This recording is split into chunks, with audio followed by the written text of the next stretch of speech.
everybody. Welcome back to BTW. Brett and Tyler watched. This week, Brett and Tyler watched Coherence, which was one of my favorite movies. Your faves? I'm Brett. This is Tyler. Yeah, that's and me. we watched Coherence. This is watched back there. I don't know if you can see him. He's on the yeah. So we watched Coherence, but before we get into Coherence, I want to talk politics. What? Yeah. Okay. No, I don't. I really don't. That was a goof. I'm sorry. Okay. No, I'm hurt. But okay. Do you want to talk abortions? Yeah. Let's talk abortions. Abortions in Ukraine. Abortions in Ukraine. Why are there so many? I didn't mean to bring any of this up. I don't know actually how many there are. Yeah. I'm sure it's a perfect amount. Leave in the comments with those numbers, please. Now I should say, I don't like bringing up and like not saying anything about it, so I'm just gonna say, I believe you're for Roe v. Wade. No. Getting abolished. I believe women should have control of their own bodies. Okay. I don't know what your stance on that is. I want them to come to me. They have to ask me, and if I like them enough, I'll say you can do what you want. You're saying this as a joke, but there's a viral video of like a guy. There's like a pro-choice protest. They're pro-choice, and protest is one word. They're not protests. They're pro-choice. Okay, I was goofing. But yeah, there's a guy basically who was pro-life. I don't like the term pro-life because it's used to, but he was anti-abortion. And they were saying like pro-life is no choice or something. And he was like, yeah, you have no choice. I am in control of your body. And he was very serious about it. It's very depressing to watch this type of stuff. Sorry to get so political. What a powerful man. He was wearing an FDNY sweatshirt, and the FDNY had to be like, that's not us. Not us. That's this guy. He just owns the shirt. But have you seen any non-Coherence movies recently? I have. I saw the movie In Bruges. Wow. Yeah. You're hitting up those new releases. That's Colin Farrell. Yep. I've seen that movie in college, but I don't remember a thing about it. Oh, well, I thought it was an interesting movie. I liked it. They did something that I like where, because when I'm watching a movie, when I was younger, the movies, they constantly tricked me. Something would happen early in the beginning of the movie, I go, whatever, who cares? Then at the end of the movie, it comes back, you're like, what the fuck? It's like when people watch improv for the first time, and then they learn, people do callbacks, and they're like, what the hell, how is it possible? Did this movie have a mystery? Or no, it wasn't really a mystery. It's just like, there's certain things in films where, like, something takes, like, it seems like a minuscule part of a scene early on. But now I'm under the thing of like, well, if it wasn't important, why the fuck would they show it in the movie? That's called Chekhov's gun. If you show a gun in the... Actually, I don't know if this is the same rule. But apparently, if you show a gun in the first act, you shoot it in the third act. Whoa. Basically, everything that is shown in the beginning should come back. It should. Otherwise, why did you show me that? Right. So there was a cool thing where this guy goes to the top of this bell tower... Okay. Like the first episode of Hawkeye. Goes to the top of this bell tower. He's looking down. He's like, wow, this is a good vantage point. He doesn't say this out loud. It's kind of just like a 1 second thing. Subtitled. Yeah. He goes inner dialogue. And his inner voice sounds nothing like him when he speaks. But no, and then fast forward to the end of the film, he's in a compromised position, just in case other people want to watch this film. I'm not going to totally spoil it. He's in a compromised position. I want to rewatch it. Colin Farrell. He's in a compromised position. He's like, oh, wait, I can get to that bell tower. He doesn't have a lot of options. He's running low on time. He's like, I can get to that bell tower. I could do something here. Because he saw the first episode of Hawkeye. Because he was the inner voice dialogue.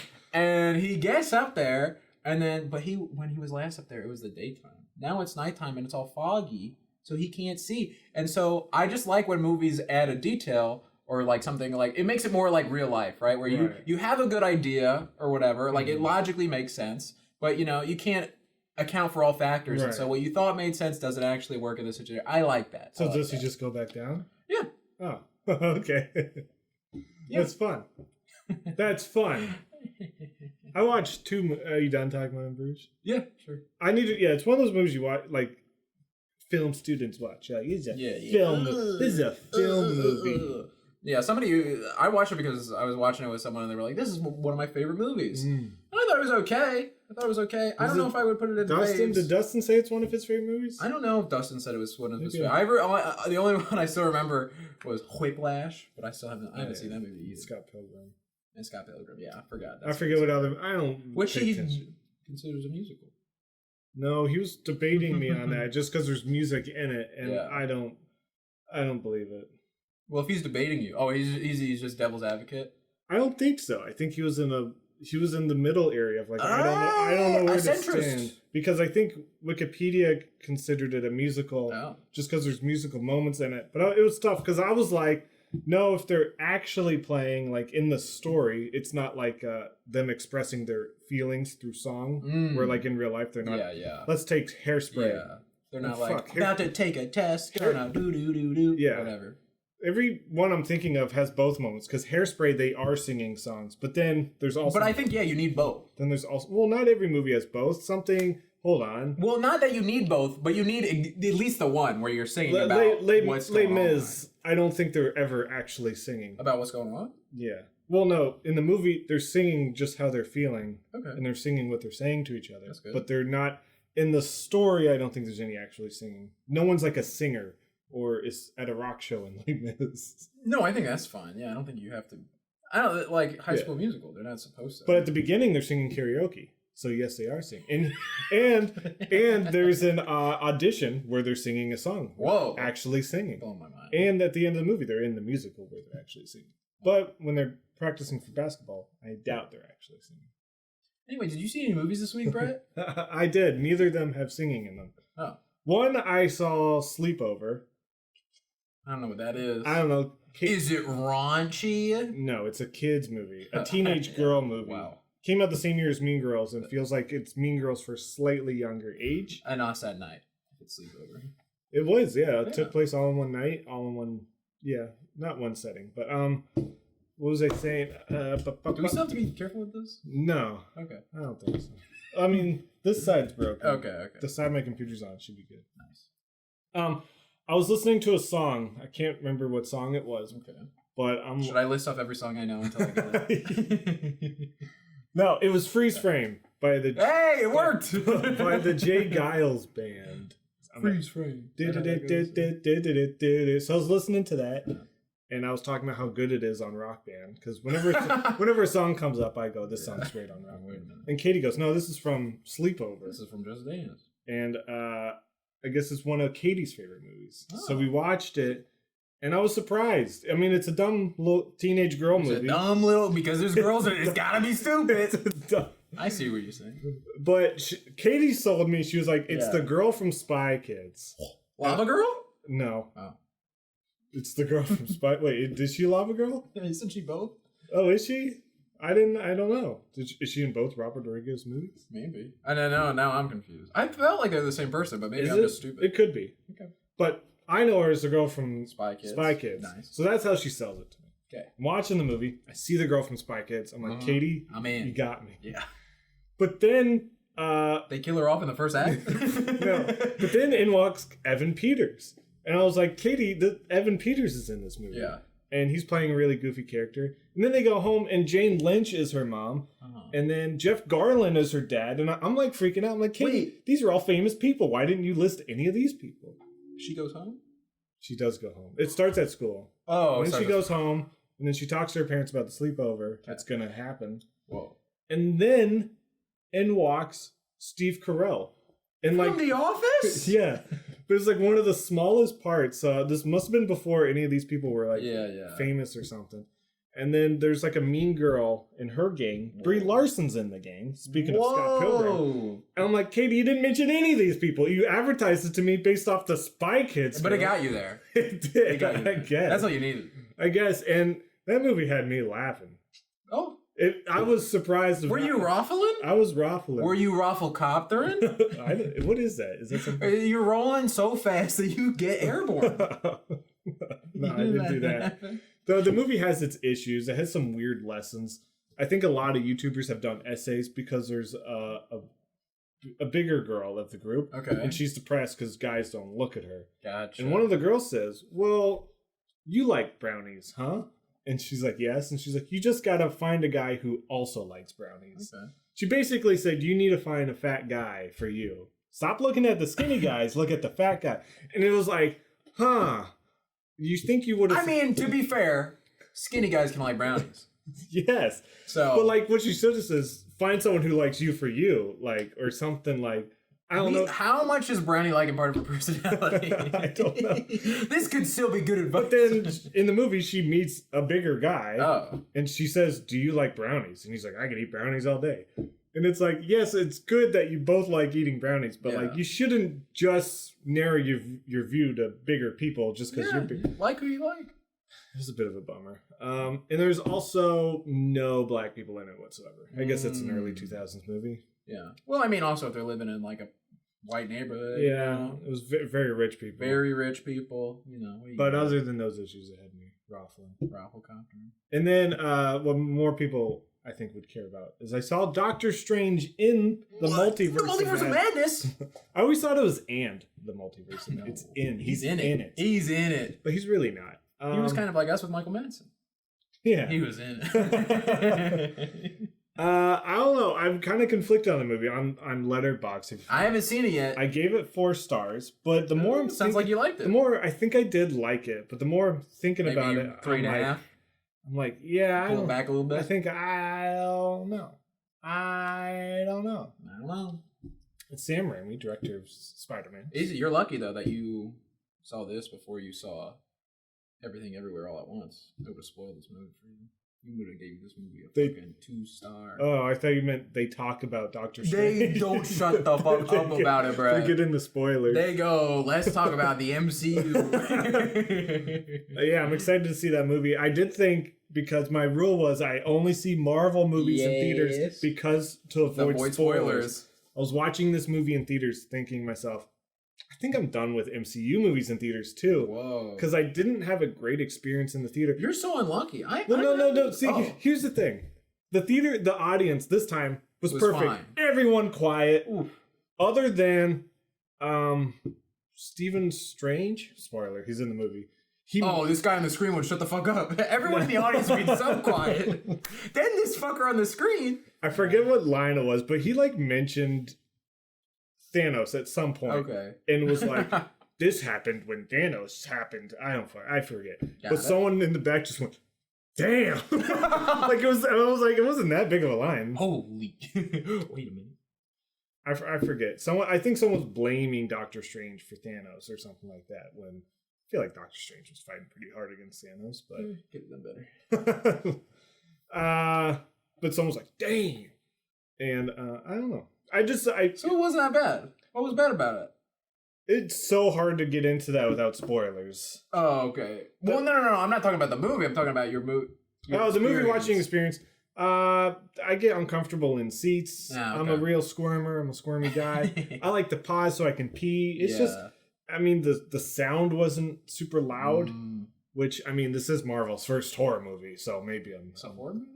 It's scarier. Oh. This is definitely the scariest movie in the MCU. Oh, okay. I'm interested now. Now you're getting me interested. Dustin told me beforehand, hopefully you don't count this as spoilers, there's 2 major jump scares in it. 2 major jump scares? And a soft jump scare. So 2.5.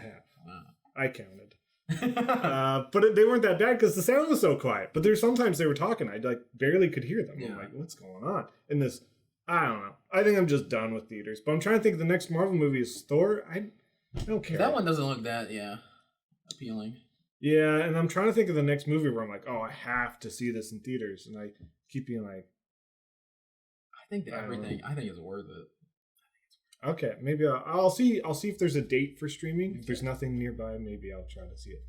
But I thought it was funny that in Marvel movies, there's references to other movies and stuff. Yeah. And there's always people being like, oh that's Thor. Oh, that's Captain America. So yeah, I feel like, which I'm fine with. But in Sam Raimi movies, he has his own things that show up in his movies. The car from The Evil Dead, a movie you haven't seen. That I could never name. That car has shown up in every Sam Raimi movie. Whoa! It's Uncle Ben's car in Spider-Man. It's the car in Drag Me to Hell. I'm guessing it shows up in Oz Great and Powerful. I haven't seen that, but actually I did. But when the car shows up, it's like in the background. It's not like a thing. It's just like they're walking by in the car, and I'm leaning over to Katie, being like, "That's Ash's car. That's Ash's car. That's Uncle Ben's car. That's Uncle Ben's car. Somebody pulled that car." And everyone's like, "Oh, it's Captain America. Oh, it's Thor." By the way, those people don't show up. Captain America, I think, is done with the MCU. Yeah, he's over it. But yeah, without getting into spoilers, there's a whole bunch of stuff in the middle where I'm like, huh? Multiverse? You lost me. No, but that's the thing. It's called Multiverse of Madness. Yeah. They don't really multi it up? They don't really. They just are in one verse?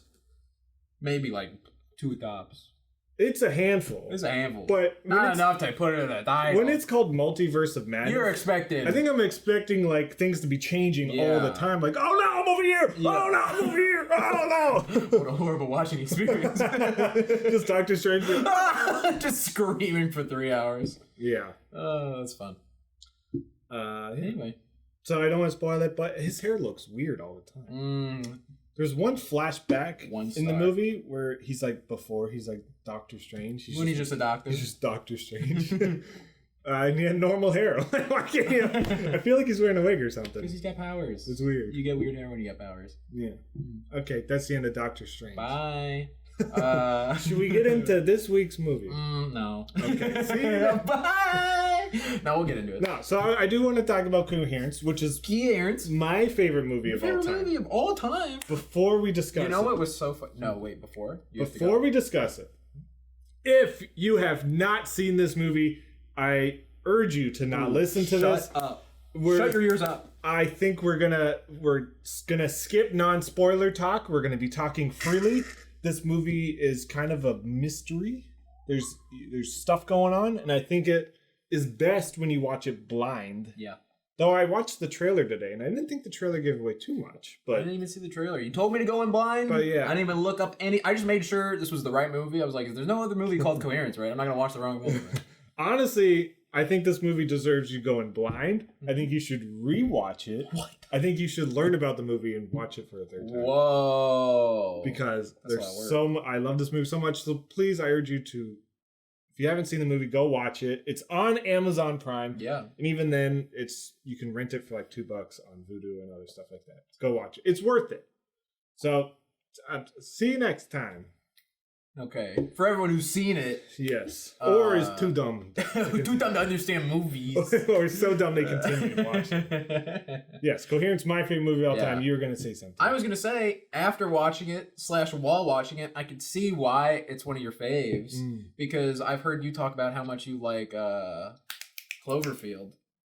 And I was like, this has Cloverfield vibes.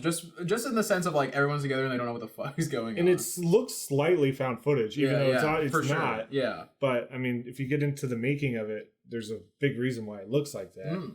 But I kind of want to save that information. I want to say I have done a commentary track with the director of this movie. Whoa. Oh yeah, and then you said, I remember you told me this story. You were like, oh, is this what this part means? And he was like, no. And you were like, it is. I think there's a slight mix up. And I still believe I'm right. You are. I think there are things in the movie. Art is to the beholder, whatever the hell. It's weird when the director's like, no, I can tell you what it is, but we can get into that later. But other than that, he's a super insanely nice guy. He's insanely nice. It's unnerving. I mean, before we started recording the commentary, he was like attached to other projects, and we were like, is it okay if we mention these? He was like, no, because you never know what's going to get canceled. Yeah. But then he started talking to us about them, like off.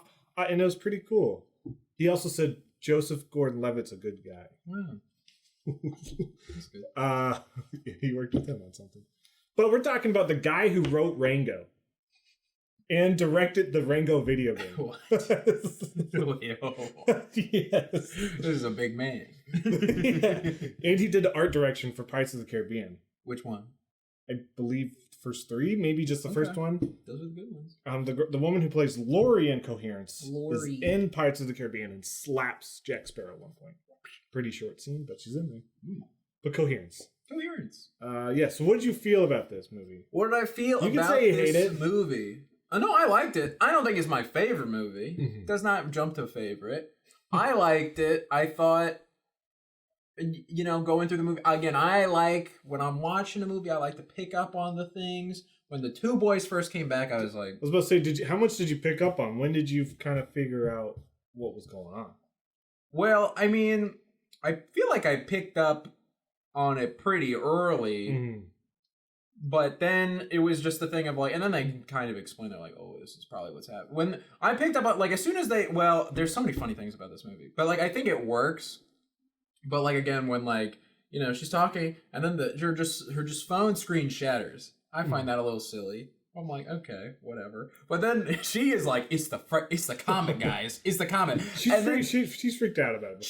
She's like, I heard them talk about it on the news. But like, what I find funny is like, I feel like if it's on the news, everybody else treats her like she's crazy. Mm-hmm. If it gets to the news, that means it's like, but not everyone watches the news. I don't watch the news. That's fine if you don't watch the news. But I mean, like, it's funny because she sounds like a conspiracy theorist. But the news isn't like, 9/11 might have been fake. You know what I mean? They're usually not coming on with things. I don't know, but if you watch the wrong news, I mean, Fox News is saying a lot of wrong stuff about elections and stuff. I can hear you, but I think all of them have terrible reactions to almost everything. Yeah. There's a point where they go to the other house, and they think it's just another house, but then I can't think of his character, Michael. Michael's like, that's my house. That's my house. And they're freaking out like the devil's inside. Yeah. And I'm like, I don't get why they just don't talk to each other. Oh, hey. But I think it's their paranoia that leads to everything going wrong. Mm-hmm. And the fact, it's not that they're paranoid, it's that all of them are paranoid. Yeah. I mean, except one. We'll get to that later. But, I mean, I think it makes sense. I mean, it's spooky stuff. I think it's spooky at the beginning. No, I think the idea of it is spooky. Like I think if you're in the situation where there is like other you, like you don't know, like doppelgangers in general. I mean, I only think it's spooky because they are scared of it. If you go into that situation not being scared, I don't think it's really that scary. I think it's scary only because the environment was already scary. Maybe if it was like midday, you're walking through a mall, and then they're like, "Hey, wait, you kind of look like me." Maybe if the setting was different. Did you go through a darkness? Hey, no. Hey, what you want to grab pizza together? Like maybe if that's the scenario, sure. But like, I think the lights go off. It starts off like there's like banging on the side of the door. Like I think it starts off in an aggressive tone. So now they're like thrown off by it. You know what I mean? Yeah, but the people are aggressive because the other thems are paranoid. It all starts with paranoid because. But they're also like they couldn't just go up to the door and ring it. They had to go to the back and like bang on it. I don't get why. Well, they're also later. I mean, they're like in the cycle or whatever the heck. Like they're kind of like in between. I mean, they're not like the first group because again, they get kind of contacted first, and then like later on we find out they also steal a box, which is like which happens way further on. Yeah. So So technically, the people we're following, or at least the one girl. They're not the catalyst. They're not the starters. Mm-hmm. They're just. Yeah, it's one of those like, these weird time travel things. Yeah. Where like, there's a lot happening. If you go back and give yourself a watch, and then you have that watch and go give it back to yourself. Yeah. Where did that watch come from? Yeah. You always have to. Yeah. You create a loop. It's just stuck in this loop where I don't know who started the whole knocking on the back door, but I think whoever did, they get the blame. It all stems from their paranoia. I mean, but I think they have good reason to be paranoid too, because like how this film ends is basically what everybody's fear is that. But it only ended that way because they were paranoid. No, I don't think so. You don't think so? I think it ends that way because there's going to be somebody who's like, wait a minute, you give me this option of like, hey, my world kind of sucks. The way things are going in my world, it's not that great. Because if it was me, I watched that end of the movie. I'm like, if it was me, I would go to that good universe. Yeah, you just walk in and be like, hey guys. See, I think I would sit out back or somewhere. Yeah. And make sure the comet goes over, and that way I'm stuck in this world. And then you introduce yourself of like, hey, this is what this is so weird. Because if you go in too early, they can kick you out and say, no, go back to the darkness or whatever. I don't think they would. They seem like good guys. Yeah. I don't know. Well, I also don't know how that works because we end off in like a. Yeah. Which one of my questions was, would you ever make a sequel to this movie? And he was like, no. And I was like, it'd be so cool to see how normal people would handle this situation of like, hey, another you came and tried to kill you, but I'm sure you could talk her down and be like, maybe we could just live peacefully. Yeah. Because she did seem like a nice person at the start. No? I mean, at the start, yeah. But I'm saying she devolves real quick. Yeah, she does. Yeah, okay, so the beginning of the movie, her phone breaks. Very easy effect, just a sound. But yeah, she's coming into it nervous, and so is I can't remember the tall guy with the beard. I get their names mixed up. Yeah, the guy with the brother who's an astrophysicist. Because he's paranoid too. He's just he knows. He's like, oh frick, my brother told me to tell him. And the brother has the best advice, which is don't leave the house. The brother knew this. He knew. He's like, you're gonna get rouletted around. You better off just not leaving the house. Yeah, it's cool that if you watch the movie, Lori and the other woman, Beth, never leave the house. So they are always in their original house. Unless we just haven't seen the other versions of her then leaving. Yeah. But from what we have seen, those two are always in their original house. They never leave. The other people get swapped. Yeah. Speaking of multiverse, this movie is pretty multiverse. No, yeah, it is. It is very much. But where I got into the debate with the director, was he said all of the splits in time started that night. So when people get to the party, that's when the new timelines start. Yep. And I don't believe that. I believe all of their timelines are slightly different. Ooh. See, I disagree. I agree with the director. See, you haven't rewatched the movie a bunch of times. No, well, let me tell you why. Because the one guy has that line. He goes, he's like, you're not following. He's like, in every single one of these universes, I've banged your wife. See, here's the thing. This is what because it only split tonight. This is what I love about this movie. Okay. The characters believe a lot of stuff based off of no fact. True. They're just like the brother reads, or that guy reads about Schrodinger's cat. Yeah. It means nothing. That was not an explanation of what's going on. It just caused their paranoia. Saying Schrodinger's cat means nothing in this situation, but it caused them to be like, "Fuck, we need to kill the other people," when that is not a thing. But this guy saying, no, in every reality, I fucked your wife. I don't think it's true. I believe he believes that. And I think with the evidence he has seen. But, okay, so back in the dinner party, Lori is talking to the guy from Buffy the Vampire Slayer, Michael. Mm-hmm. And he's saying he was an actor on Roswell. Yeah. And she said, I've seen every episode. I've never seen you on that show. Yep. So there might have been a different timeline where he's like, Lori came from a timeline. I think even them, I see what you're saying. Even them getting to the house, they're crossing into reality. So I don't even think Lori and Amir are from that timeline with Michael, because she wasn't on Roswell. And if you get to the end of the movie, it's a very subtle line, but at the beginning of the movie, M is talking about how she lost her career to someone else. Yeah. Oh, I did pick up on very end of the movie, someone goes, oh, that person's going to be stepping in for you when you leave for a month. So obviously she has that job that she gave up on. And she made the decision to go to Vietnam with her boyfriend, which I'm getting all their names mixed up. Yeah, but I know what you're talking about. But yeah, so Murray maybe? So she, in that universe, she's made that decision to go, and she has this job. So I believe the timelines are different. And I mean, it would have to be at that point. And Michael has problems with alcohol, but doesn't seem that bad. And later on, when the universes get swapped, his wife is like, everything's been terrible since he's really been drinking. So she looks very hurt about their life seems to be going downhill pretty quickly. I don't know. That's just my 2 cents. Yeah. I think it's all different timelines. I agree with you. I guess maybe what it is, the only thing I can think of is like, I'm trying to make both realities. I think both realities maybe are true. I think maybe, because it's kind of the thing of like, I don't think any of the other realities exist until that night. But once they come into existence, the past is also different. Okay, so it's like, because I think so they all spawn that night from the comment, but they also have their own unique backstories. Yeah, because in the movie's defense, they're all wearing the exact same clothes, which is a very small difference. And the house is the exact same in every one, so that means they had to make a lot of the same decisions to get that point. It's weird for her life to be going so good and then to wear the same clothes. I know that's not a big difference, but the whole butterfly effect of like, oh, if your life's going good, maybe you would be wearing something different. Or I don't freaking know. No, that's why I think it splits off that night, but then there's like, it's kind of like retconned of like, oh, what would it be like if you were the most awesome person? Like to go to the extreme, but the director James Ward, I can't say his last name. But he says the cuts to black are meaningful. Okay. I'm not sure. It just seems like an editing trick to add some tension or something. Like, kind of like that sound effect. But yeah, and I thought it was like a good thing for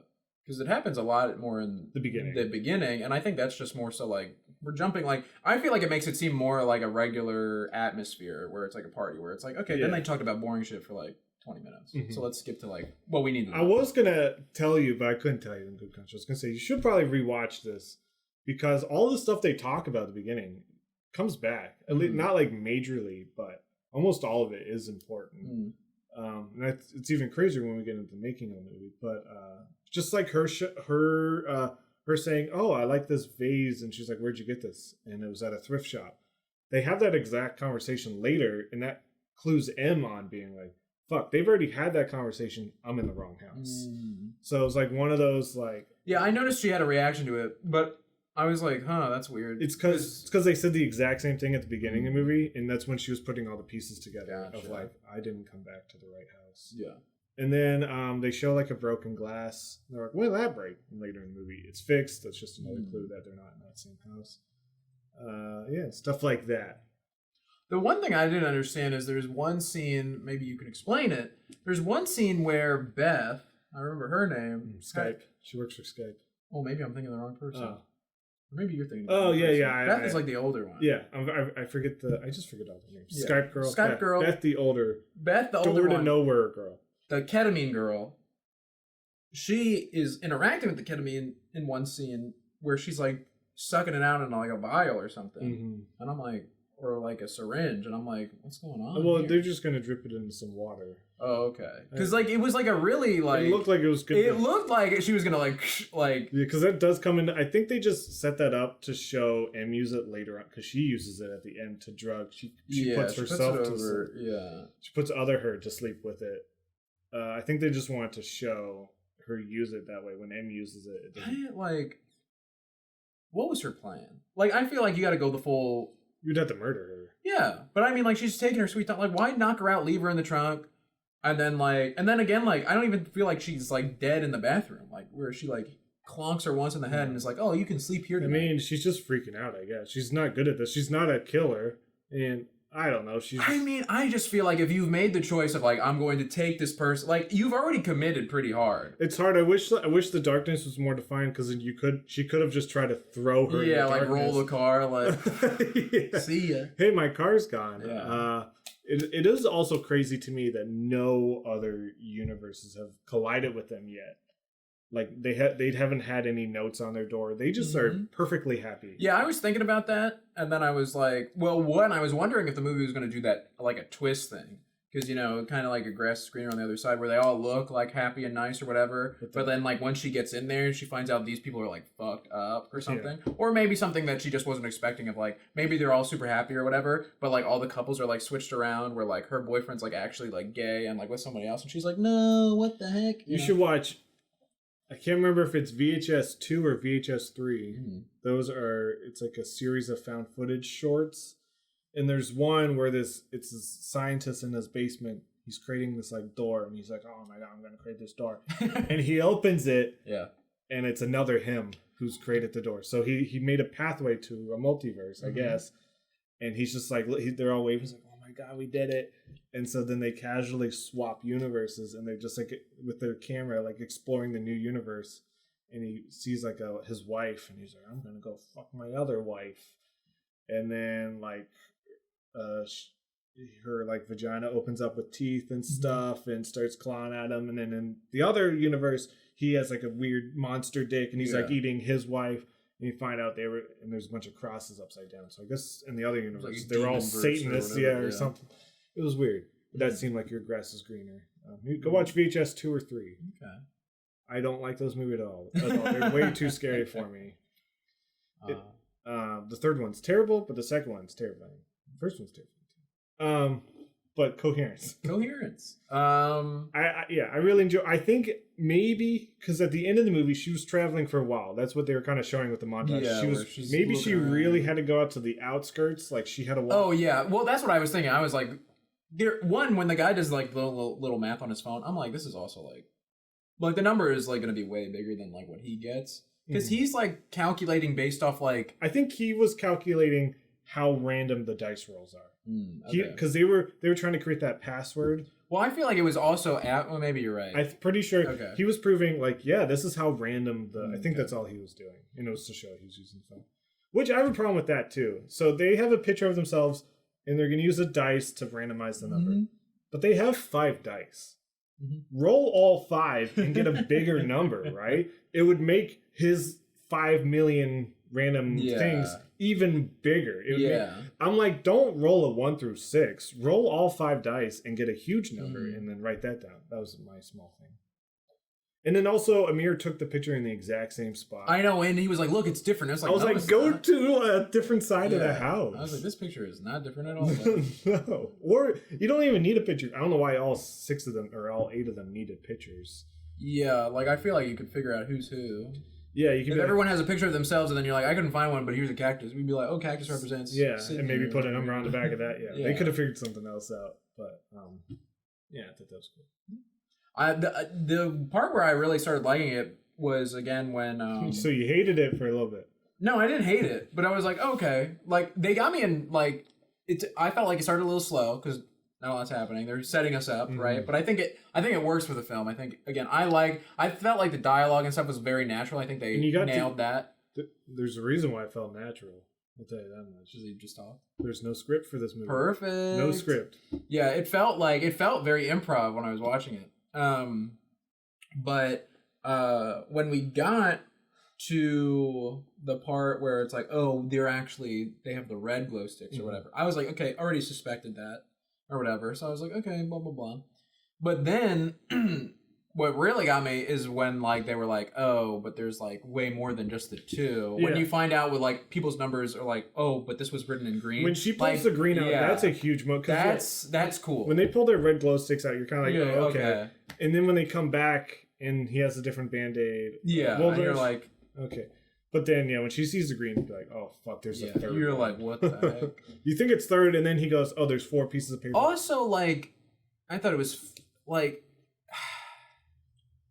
the drunk boy who's, like, worried about himself, who's like, oh, I'm going to come over here and I'm going to kick my own ass. Like, I know what's going to happen. He was right about it. He was right about it. Well, that was what I found interesting is, like, when he goes to kick his own ass, like, he like punches him once and then kind of leaves. I'm like, what? This is what he was worried about? I mean, he's drunk, so I think he just realized what he was doing, and he was like, oh, frick. I don't know. It was kind of weird. Luckily, that actor has a twin brother, so that worked out for him. Nice. I forget what I was going to say. Oh, but so the making of the movie. It was shot in 5 nights. Wow. It was pretty crazy. In the director's house, so that's just where he lives. But yeah, there's no script the whole time. The writer was the director and Amir, so Amir knew what was going on. But I also don't know if you know the making of Blair Witch Project. That's them lost in the woods. The directors gave them notes each morning of what their goal should be. Like, you need to get this done, but didn't tell what the other people. So that's fun. So they're arguing with each other. Same thing with Coherence. He would hand notes to the actors, being like, "You need to get this done, and this is what you believe in, and all this stuff." But no script at all. So that's why the beginning, the dialogue's so like natural.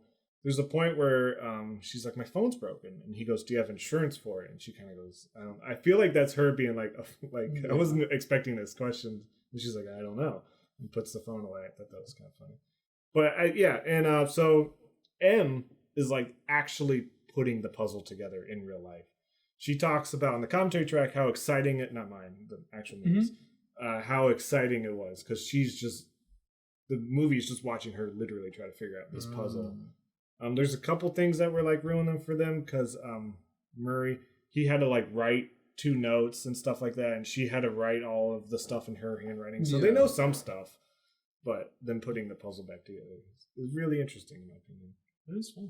And a fun fact, when the 2 guys come back with the blue glow sticks this time, and they're trying to say, no, we're from this house, he said the cast members were at a stalemate. He said for like 2 hours. I wonder if it's less than that. They said it was an extremely long time where the cast members were not going to let those 2 in the house. They were like, no, you are not from this house. And the director had to stop and be like, hey, just let them in this house. Because then Michael just has a line of like, they're from this house, they deserve to be here. It's just very funny that they did not want to let them in. That is funny. They thought they were evil.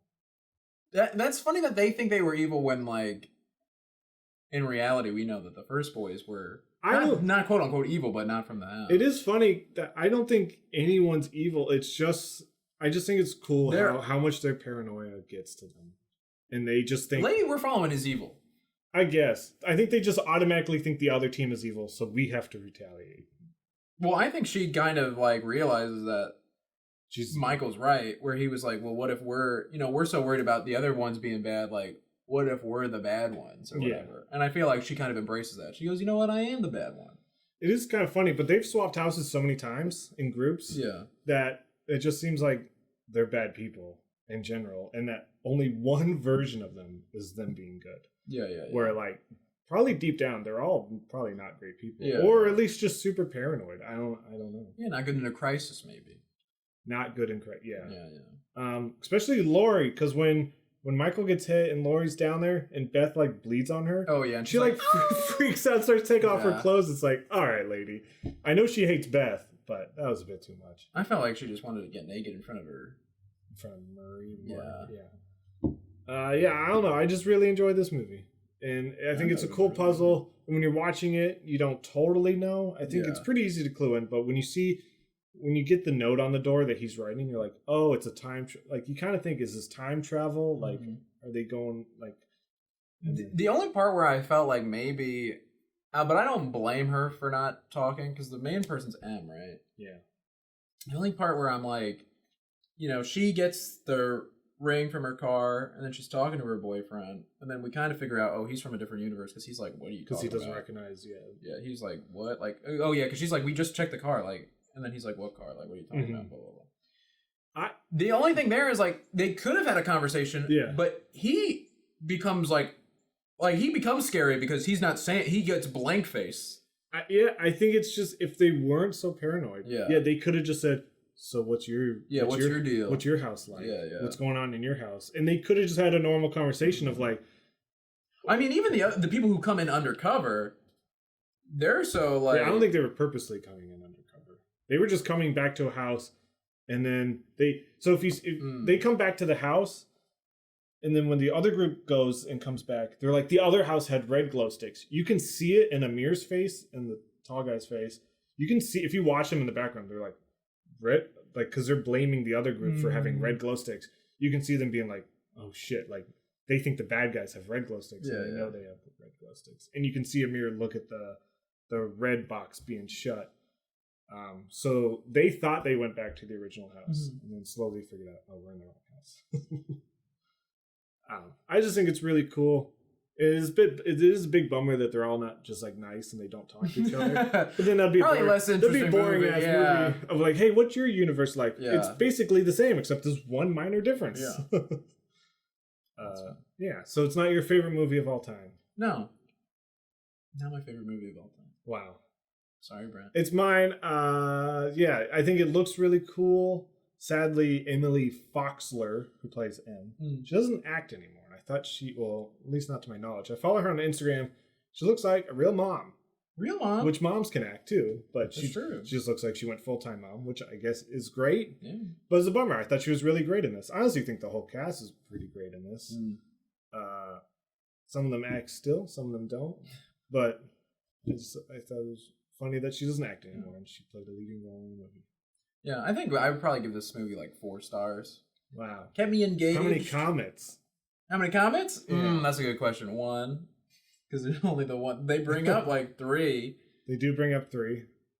Which the other 2 were real. Actually, I tried to look up the story about the wife. I'm not sure if that was real. But I believe the comment itself was real. Well, that was my thing too when you were saying like, oh, she doesn't recognize him from the show. They were saying, oh, it can mess with your memories and stuff. But again, kind of knowing what happens later in the movie, they say, oh, it messes with your memory, but it could just be someone from a different timeline. Just because you swapped over. Exactly. Not over. Because, And you're like, I guess you did kill it, but then you moved universes. And... Yeah. Oh. I thought it was a great movie. 2 thumbs up. 2 thumbs up. 2 thumbs way up. As high as they can go. I like the song at the end. Yeah, that's a good ending song. Galaxies. I think it was written for this movie. Perfect. That's I give it a 5 stars obviously because one of my favorite movies. You have to. I think when I first saw this, it was just someone recommended to me, and I watched it. I loved it. Showed it to my mom instantly. Showed it to my girlfriend, who turned into my wife. I think you can say mom for a second. Turned into my man. No, my girlfriend evolved into my wife. Yeah, and I just wanted to show it to everyone. I really enjoyed it, and I still do. I still want everyone to see this movie. It's also, you know, what makes this movie so cool, I think, is that it tells a really interesting story, but it also does it like really quickly. Like this movie is like only an hour 30 or something. Like, hour 28. Exactly. Yeah, it's like. Pretty quick, and I do think it's great. I think if you were to rewatch at some point, you'd be looking for those smaller details a little bit, and they're fun to look for.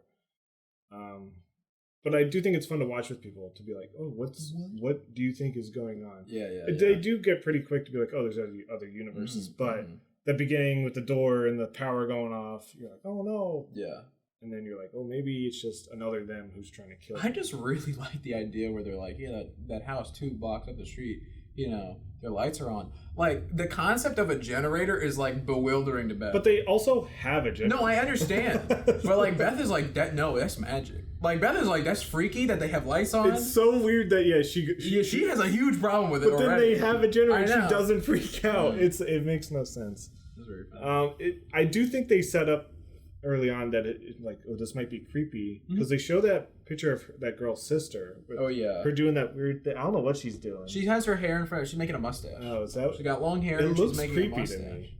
And then next to the door of nowhere. Yeah, you're like something's gonna happen there, and not really. It just gets banged on.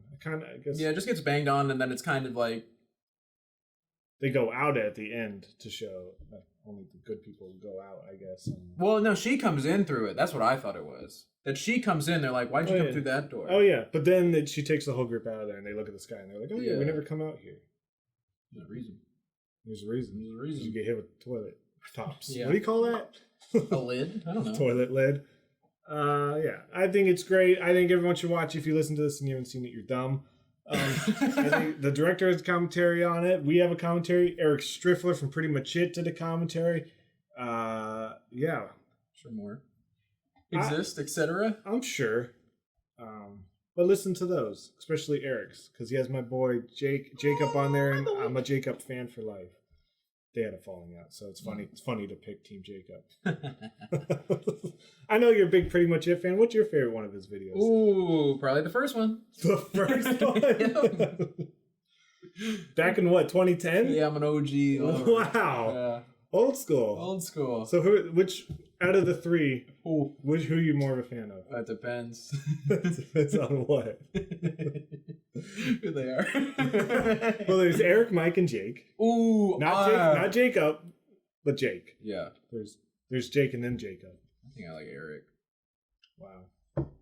We're probably gonna have Mike as a guest at some point. That's fine. I don't dislike Mike. I'm gonna tell him that you picked Eric. But I hate Jacob. But Jake is cool. Yeah. Jacob's not part of it. Well, hold on. There's Jake and then Jacob. There's 2? Yeah. Jake was first. Jacob was second. Jacob is gone. Well, since I'm an OG. Jake. I'm sure you're a big fan of Gamer Rinks. What's your favorite Gamer Rinks fan? Gamer Rinks? Gamer Rink. Yeah. That's what Jake hosts now. Oh, yeah. Duh. Jake left Pretty Much It for Gamer Rinks. Yeah. What's your favorite Gamer Rinks video? Ooh. I think it's just Game Rinks. I like 5th one. You really go by what order they came out in. Yeah. That's how I remember. Not like the top 10 weird things that happened in February. Nope. Nope. I don't remember really, like, I just remember the vibe. Yeah. And then, You're a big Falcon fan. Yeah, it's true. You don't like Andrew, do you? No. Now I'm talking about Game Ranks. Man, I really switched over there. You really... All right, well, we're going to do a trivia, but we got to take a break first because I got to set it up. Look at this ad. Hey, everyone, we're back. So, Tyler, no one's going to be gunning for your money this time. You can earn it all by yourself. I can get that 10 cents when I get that final clue up there. So, in case this is your first time watching, which we do hate new listeners here. If this is your first episode, please leave. But basically, the way trivia works on here, I'm going to list things out, depending on the category. There'll be 20 things. You lose 10 cents every time I list another thing. Ooh. So, do you want me to list out the cast to a movie? Nope. Movies that fall into a certain category. Ooh, that seems tempting. Characters of a movie. Oof, hard. musical movies, the songs that show up in them, or movies and all. You have to tell me the release year. That's definitely the easiest. But you know what? We're here for the content, Brett. So I'm gonna go with categories 2. Wow, categories 2. Categories 2. Thank you for not picking categories 3. I don't think it's prepared. It's not yet. ready. It's not ready yet. Okay, so the way categories... You need to look at what the winning answer is. I believe I know what this one You is. believe you know every time you do this, Brett. You believe, and then you go, well, let me just make sure. No, I know. I know. So the way this works, I'm going to be listing out movies. Yeah. You have to tell me what category... movies? Yeah, movies. Fuck, wait a minute. Let's roll You have this to tell back. me what categories these fall into. Okay. Now, these movies might fall into multiple categories. It's the one I wrote down. Yeah. So you can't say, these are movies that exist, or movies that have used cameras. Oh, this game sucks. All right. I can't win it? You got a pre-guess?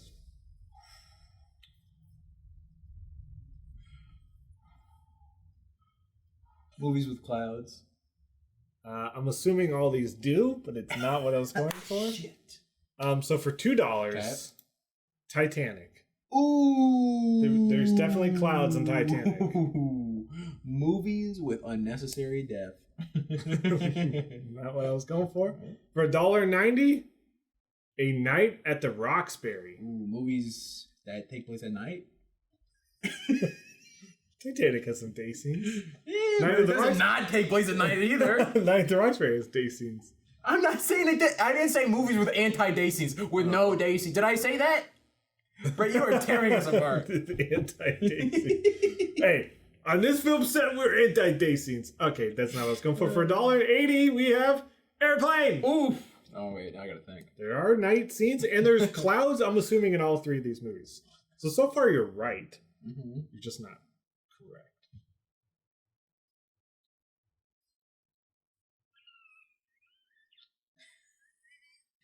Oh, I'd be so happy if you got it. I'd be like, oh, he knows movies. oh. I will say, this is specific. Is it like, okay, now when we're talking specifics, is it like behind the scenes movie bullshit, or is it like in the world movie bullshit? It's, I guess, so the category, the stuff is in the movie. Okay. But it's not story-based, I guess I'll say. Okay. It's kind of, it's slightly on the verge of slightly behind-the-scenes stuff. Freak. Ever so slightly. Ever so slightly.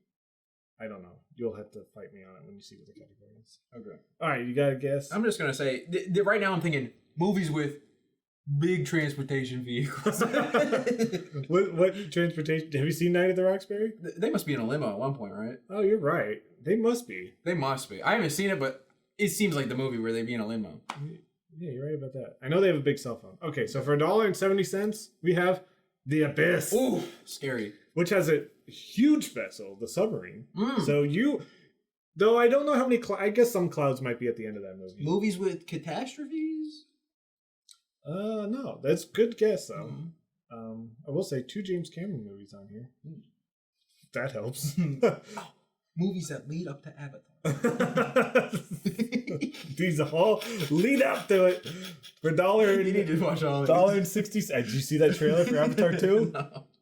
Most boring trailer. Yeah. For $1.60, Airplane 2. Fuck. The sequel. Now you're scaring me. Now you're scaring me. I like they got rid of the exclamation mark on that one. Damn. I love the Airplane movies too. So this is annoying that I don't know what this is. I think you might be more mad at me when you see what the category is. Movies with A in the title. Wow. You're right about that. Not what I was going for. Let's see if this one breaks it for $1.50. Nope. Across the universe. I'm sure, hold on, I'm sure there's night scenes. I'm sure there's an A in the title. I'm sure there's clouds. I'm not sure about a catastrophe. And basically, it has nothing to do with travel, right? I don't know. Right, don't fuck with me. Okay, no, it doesn't have to do with travel. Because I already guessed the travel-based one. I don't think a Night at the Roxbury has to do with travel. They just want to open a nightclub. In a different spot every night. Freak, this is tough. This is really tough. I'll give you that. I don't know. I would be shocked to see if anyone watching knows what I'm going for as well. Leave in the comments. Is it? Oh, fuck. Is it like a certain filming style, technique? No, it's not that. All right, go to the next. I'll count that as a guess. For $1.40, we have The Fifth Element. Jesus Christ! No A. You finally did. Finally got you. Finally got me.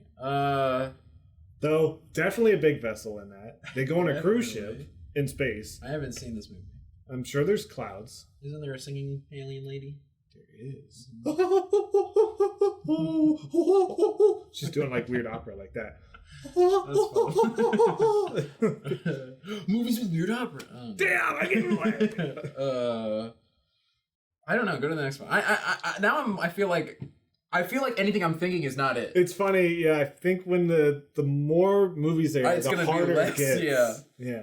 So for $1.30, we have Earth Girls Are Easy. Why is there so much? Have you seen movies with starry skies? That look with what? With like starry skies with a scene of stars. Because there's so much space movies in here. That's not what I was going for. There's so much space movies. The Abyss, I don't believe there's a single starry sky in that. Okay. Because the one time they're above water, I think it's daylight. For $1.20, I have Fool's Gold. I believe it stars Matthew McConaughey and Kate Hudson. Whoa. Don't know for sure. Have you seen Earth Girls Are Easy? Like maybe playing on the TV. But yeah, it's an older real movie. Jim Carrey, Damon Wayans, and Jeff Goldblum, and they're all aliens. Movies that are considered comedies. I don't know. The Abyss is not funny. Like I would not be laughing. I was just wondering if like the movies you wouldn't expect to be labeled as comedies. These are comedies. Oh yeah, that's true. That'd be funny. But no. Yeah. $1.10. We have Hackers. Starring Angelina Jolie, maybe? Maybe I'm thinking of the wrong movie. Hackers. We might get through all 20 of these. Well, probably, because This is tough. This category is the toughest. I'm not on the scent right now. I'm not feeling confident. If I have some direction, I would say maybe focus on Airplane and Titanic.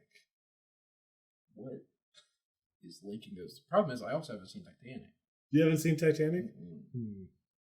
But like I know enough about it. Titanic. I haven't seen Titanic, but I know like the big scenes they always get referenced. Mm-hmm.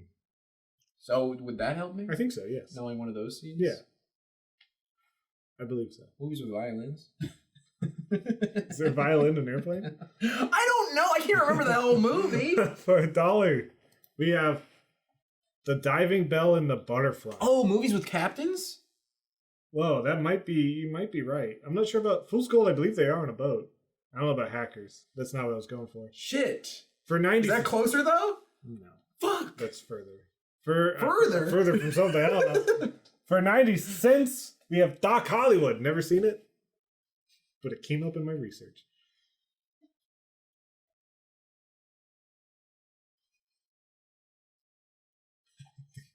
Movies with sex scenes. You're getting closer. Oh! For 80 cents, we have National Lampoon's European Vacation. You're definitely warmer.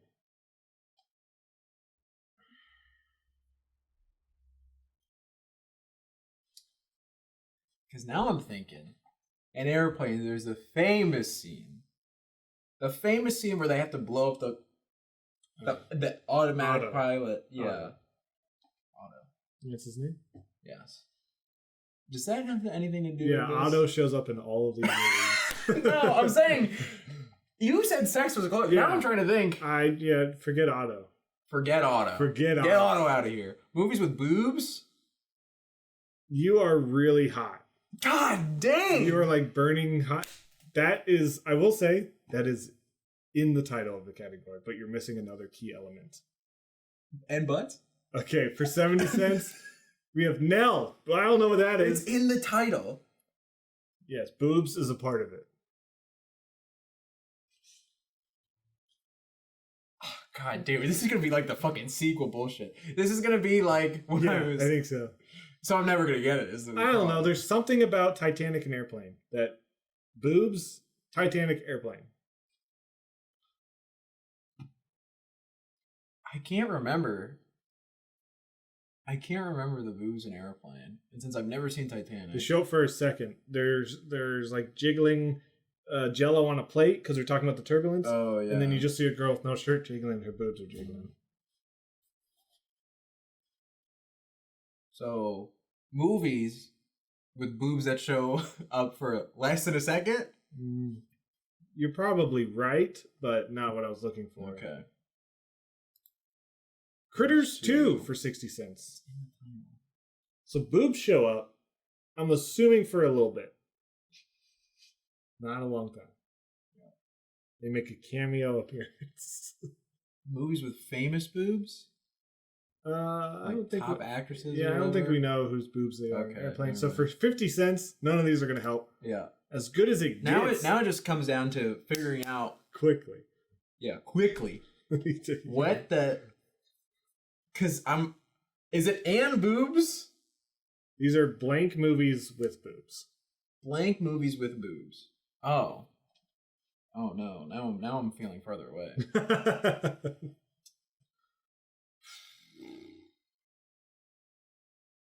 Blank movies with boobs. Oh. Oh. Critters too, because there's some fuckers in here that don't make a lot of sense. I would say ignore them. Focus on Airplane and Titanic. Maybe The Abyss if you've seen it. I don't know. Blank movies with boobs. There's something about all of these movies. These movies have something in common.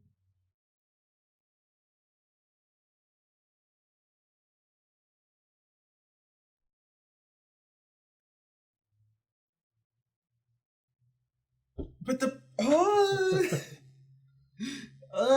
my brain, Brad, my brain. This is not easy. I'm just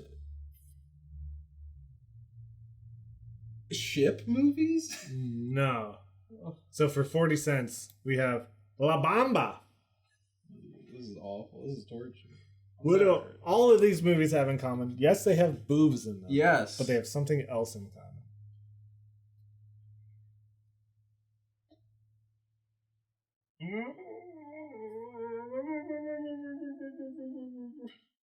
I can't figure it out, Brett. I can't figure it out. What is it? No, you can't help me. Have I said it before? Like today? Or yeah, well, I mean within the guesses. No, you haven't veered on this at all. Oh God. I haven't veered on it at all. The boobs you got. I got the boobs. Got boobs. I've got the boobs. There are boobs in all of these bare boobs in all these movies. You see these boobs. They frickin' show them to you. Is there something about... And it's like something I can see in the movie. The first part, no, not really. Oh, no. The first part is a little bit more about filmmaking. Oh. Okay. So, movies with... does it have to do with runtime? No, but you're kind of closer. You're kind of... short movies with boobs. Titanic, you only watch it for the boobs. Titanic is 3 hours long. Yeah, I knew Titanic was long. But so Airplane is short. It's not long. Airplane That's what I was like. I don't think Airplane's a long movie. No. Oh shit. And I was gonna say I know Titanic's a big movie, but then I'm like Critters 2. No way, Critters 2 is like a big movie. It's not like a blockbuster. But there's something about it. There's something about it. I'm just gonna move you to 30 cents. Okay. Running the clock. 30 cents. We have 16 candles. I don't think these last two are going to help. And I have to get away from auto. Because now I was thinking... Because now when I see Critters 2, I'm like, puppets? Movies with puppets and boobs? I'm not sure if La Bamba's got any puppets. I think there's probably a lot of puppets. But I'm grasping at straws here. I know. I don't know how to help you without giving it away. But it's only 30 cents, so maybe I should just give it away. I don't know. You can't think of any hint. Yeah, it doesn't have to do with what's in the movie. It's got to do with the style of film. It's got to do with... It's like, can you believe that these movies have boobs in them? Dramas with boobs? They're not dramas with boobs. For 30, and you think Airplane and Airplane? I don't know. So for 20 cents. I don't know. For 20 cents, we have just one of the guys. I don't know what that is. Can you believe? Can you believe this had boobs in it? Movies with like Christian directors. for 10 cents, we have Return to the Blue Lagoon. There's so many water-based ones. I feel like it's so weird that it doesn't have anything to do with it. That they just happens that all these water-based movies. Yeah. So for 10 cents, you got a final guess before I give you nothing? Before you give me nothing? You're already giving me nothing. There's no way You know what? 10 cents is money. People are dying. But I'm not getting it. There's no reality that I get it. What kind of movies could you not believe that has boobs in them? Oh, wait a minute. No. Is it like the rating? Is it like whoa. But here's the problem. I don't know the rating. Oh no. No, just you're basically there. These are, I'll give you 10 cents. Thanks. These are non-rated R movies that show boobs. Oh my god. I was gonna say PG-13. Yeah. Some of these movies are rated PG. Okay. That's where I was fighting, because I was gonna either say PG or PG-13. Yeah. I was like, So if you would have said either, I would have gave it to you. These are just non-rated R movies that show boobs. I think it's pretty crazy that there's this many like Airplane is PG. It shows boobs. Yeah. Titanic is PG-13, shows boobs. Same with The Abyss. You see boobs, though in The Abyss they're not sexy at all. Someone's dying and they take her shirt off. They try to revive her. And sadly, they were slapping her on set. And then one of the actors realized there was no film in the camera, and James Cameron just still had them slapping her. It was really weird. The Abyss seems like a terrible movie. People hate talking about the movie. Ed Harris, like, wouldn't even talk about the making of it for so long because it's such a tragic.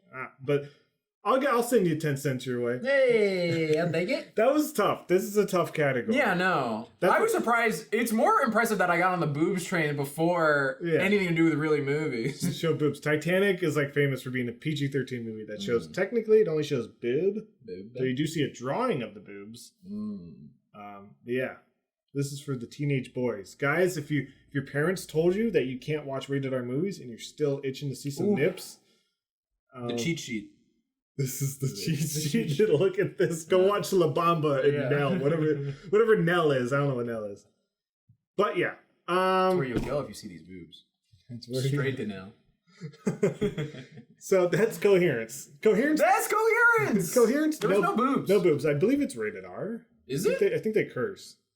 Wow, that's impressive. I think they might say fuck a couple times. I would have to double check. I don't even remember them saying fuck. I would have to double check, because that movie basically could be PG. If they do say fuck, they must whisper it. Well, it's so natural since they're just talking. There's no big fuck. I can look this up right now. How many times they say fuck and go in? Well, just what's it rated? Yeah. Taking a look up anyway. I forgot ratings don't really show up too quick. I feel like they used to. It's not rated. Okay, way to get around it. NR, baby. NR, baby. Yeah, so that's Coherence. I'll send you 10 cents your way. But, Tyler, we're up to our knees in favorite movies. We're up to our knees. Next month. Next week, we'll be up to our hips. Yeah. We're going to be waist deep in our favorite movies. Oof. You get to pick the next one. Tell it to me straight. What are we watching? Ooh, you're not going to be happy that you're waist deep in our favorite movies when I tell you it's going to be Jaws. Jaws! You're waist deep. You're the perfect level for a little sharky boy. Nip, nip. Yeah, that's what he sounds like. Famously. Do you know, have you heard the theme song to that movie? To Jaws? Yeah. I have. Oh. Pretty good.